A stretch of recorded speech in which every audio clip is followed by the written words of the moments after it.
지금 제 얼굴 보시면 피부 흉터나 모공 흔적 하나 없이 되게 깨끗한데요. 오늘 이 시간에는 제가 깐달걀 피부를 만들었던 방법, 그리고 남들보다 최대 2배 빨리 모공 축소를 할 수 있는 방법들을 말씀드리려고 합니다. 제가 정말 미백과 모공의 진심인데요. 다른 유튜브 채널에선 절대 말씀드리지 않는 내용들만 말씀드릴 테니까 채널 뜨기 전에 혼자 몰래 축소 방법 알아가세요.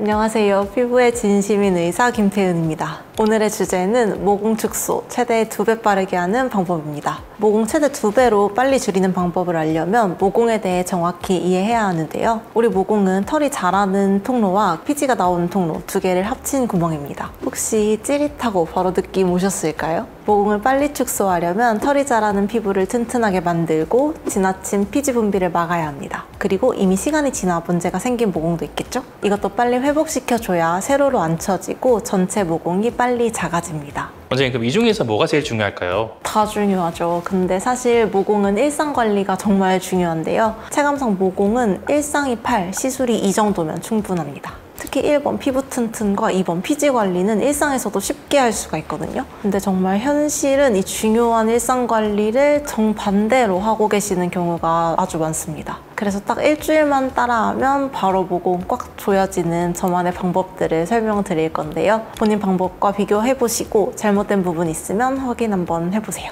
제가 매일 하는 모공 축소 첫 번째는 피지가 과도하게 쌓이는 걸 막는 겁니다. 피지가 많아지면 처음에는 모공 속에 쌓여서 블랙헤드가 됩니다. 그리고 이 피지가 각질과 엉키면 좁쌀 여드름으로 이어지게 되죠. 이 상태를 오래 방치하면 모공이 조금씩 벌어지기 시작합니다. 혹시 코나 앞광대에 육안으로도 모공 보이는 분들 계시죠? 대부분이 이 경우입니다. 만약 여기서 염증이 생겨서 화농성 성인 여드름으로 바뀌게 되면 여드름 흉터도 생길 수 있는데요. 이 여드름 흉터도 모공을 아주 넓히는 주요 원인이 됩니다. 그래서 피지 쌓이는 걸 막으려면 1순위로 클렌징을 아주 잘 하셔야 합니다. 사실 이것만 잘해도 피지 과분비 문제는 90% 이상 해결할 수가 있거든요. 클렌징은 폼 클렌징으로만 하지 마시고 클렌징 오일로 먼저 세안을 하기를 권장드리는데요. 보통 클렌징 오일은 선크림이나 화장했을 때만 많이 사용하시잖아요. 절대 그러시지 마시고 일주일 중 2, 3회 정도는 꼭 같이 해주세요. 물 세안이나 폼 클렌징만으로는 모공 속 깊이 있는 산화된 피지는 녹일 수가 없습니다. 그리고 핵심, 많은 분들이 클렌징 폼을 인체와 비슷한 pH 5.5의 약산성을 쓰시는데요. 그런데 저는 알칼리 성분 폼 클렌징도 같이 쓰고 있습니다. 왜냐면 피지가 많거나 모공 속 노폐물이 많이 쌓였을 때는 약산성 클렌징으로는 세정력이 부족할 수가 있기 때문입니다. 알칼리성 클렌저는 일반적으로 세정력과 유화력이 강해서 블랙헤드, 피지, 미세먼지와 같은 유분 오염물을 더 확실하게 제거할 수가 있어요. 이걸 딥클렌징이라고 부릅니다. 추가로 세정 제품에 진정 성분이 있는 판테놀, 알라토인 성분이 꼭 들어가 있는지만 확인하시면 좋겠습니다. 도움이 많이 되더라고요. 원장님, 그럼 물 온도는 어떻게 하면 좋을까요? 손으로 약간 따뜻하다 정도가 30도 전후거든요. 그 정도 미온수로 하시는 게 제일 좋습니다. 너무 차가운 물로 하시면 피지가 안 녹고 너무 뜨거운 물은 오히려 모공이 확장될 수가 있거든요. 그리고 피지 줄인다고 절대 하시면 안 되는 게 하나 있는데요. 자주 손대시는 겁니다. 절대 피지 눌러서 짜지 마시고 돼지코팩 이런 거 웬만하면 하지 마시고요. 피지가 많이 나올 때 짜게 되면 제거할 때 쾌감은 저도 아는데요. 문제는 모공이 더 넓어지고 피부도 많이 손상이 됩니다. 블랙헤드도 오히려 더 많이 생기게 되고 코에 약간 좀 찌그러져 있는 피부 있으신 분들 많잖아요. 이제 그런 분들이 너무 많이 짜서 피부가 변형된 거거든요. 이러면 나중에 치료하시기가 더 어려워집니다. 나올 듯 말 듯하게 피지가 나온 게 있잖아요. 그런 건 어떻게 할까요? 과도하게 자극이 되지 않는 수준에서 제거할 수 있다면 감염이 생기지 않는 선에서는 깨끗한 면봉으로 하셔도 됩니다. 원장님, 그 PC 말고 피부를 튼튼하게 만드는 방법은 없을까요? 당연히 있는데요. 딱 핵심만 말씀드릴게요. 무조건 레티놀 챙기세요. 레티놀이 모공 최대 2배로 빨리 줄이는 지름길입니다. 레티놀은 비타민 A 유도체인데요. 이게 피부 속에 들어가면 콜라겐 생성을 촉진하고 각질을 빠르게 제거합니다. 그래서 모공 입구가 깨끗해질 뿐만 아니라 탄력도 다시 살아나고 모공이 꽉 조여지는 느낌을 받게 되는데요. 단 여기서도 주의하실 건 있어요. 레티놀은 피부가 적응할 시간이 필요할 수 있는데요. 처음에는 붉어지거나 따가움, 각질 같은 반응이 생길 수 있어서 소량으로 이틀에 한 번 밤에만 바르는 걸 추천드립니다. 사실 이것만 들으면 환자분이 그래서 얼마만큼 발라야 되냐 이렇게 질문할 수도 있을 것 같아요. 예를 들어서 뭐 손가락 한마디나 이렇게 따로 표현해 주실 수 있을까요? 레티놀 제품들이 용도가 정말 다양하고 이래서 지금 딱 얼만큼 쓰세요라고 말하기가 되게 어렵거든요. 생각보다 한마디도 많은 경우가 많아요. 처음 시작하시게 되면은 진짜 면봉 머리만큼으로 시작을 하시라고 말씀을 드리고, 일단 제가 쓰는 제품 기준이에요. 그렇게 시작을 해서 점점 더 늘려나가는 건가요? 최대로 많이 쓸 때는 얼굴 전체 기준으로 면봉 머리 2개 정도 크기까지. 레티놀이나 이런 걸 바르잖아요. 모공이 줄어든다는 느낌을 어떻게 느낄 수 있을까요? 예를 들어서 아, 내가 잘하고 있구나 이런 느낌들요. 초반에는 되게 정신이 없으세요. 이게 각질이 생각보다 많이 벗겨지고 얼굴도 생각보다 많이 붉어지고요. 그래서 그거를 적응하고 좀 가라앉히고 그렇게 지내시다 보면 벗겨지고 새로 자란 느낌이 들면서 좀 깨끗해졌는데 싶은 그런 느낌이 드실 거예요. 이미 처진 모공은 어떻게 회복해야 할까요? 사실 이미 처진 모공은 냉정하게 시술 받아야 되는데요. 시술을 안 받으면 거의 회복 방법이 없을 정도입니다. 우리의 목표가 남들보다 2배 빠르게 모공을 줄이는 거잖아요. 그러니까 당연히 나를 위한 어느 정도 투자는 필요합니다. 늘어난 모공은 가만히 두면 계속 넓어지게 되고 결국엔 세로 모공으로 바뀌게 됩니다. 사실 모공은 표피부터 진피까지 얕은 피부에 있어서 여러분이 노력을 하시면 충분히 남들보다 빠른 효과를 보실 수 있는데요. 그냥 제가 말씀드리는 대로 딱 기억해주세요.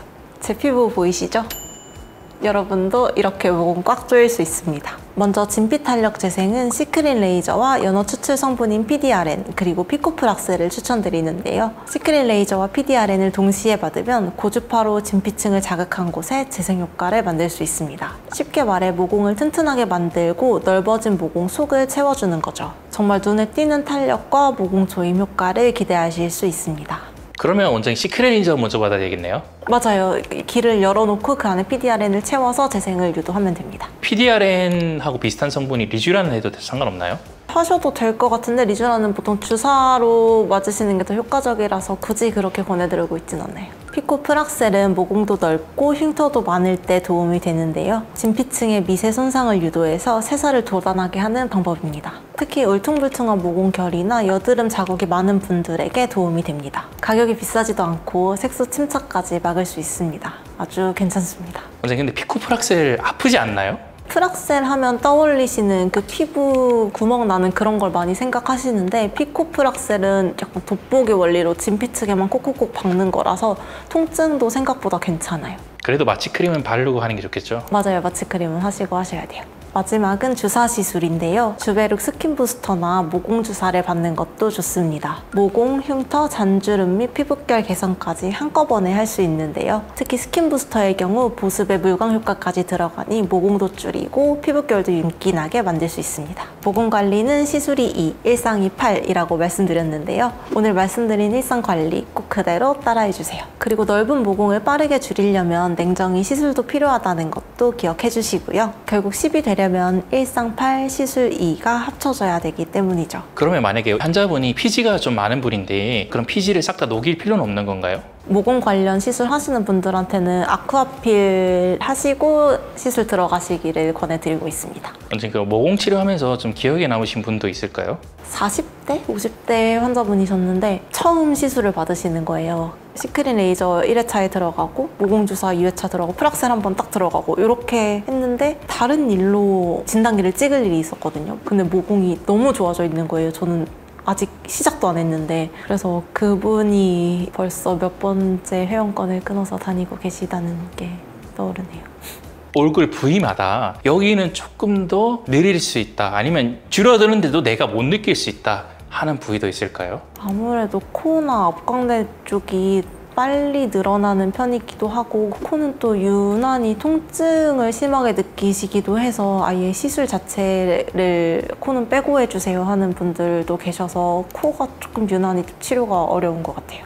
세로 모공이 정말 축 늘어져 있는 사람이 있어요. 이분들은 어떻게 접근해야 될까요? 제일 먼저 진피층을 개선해보자고 할 것 같아요. 주베룩 스킨 부스터를 하거나 덴서티 같은 걸 해서 진피층을 좀 짱짱하게 만들어 놓고 탄력이 좀 생기면 그 위에다가 시크린 레이저라든지 너무 심하게 늘어나 있는 모공들에는 큐어젯 같은 걸로 들어가서 유도를 하고 마지막으로 거기에 스킨 보톡스까지 얹어서 조여주고 마무리를 할 것 같습니다.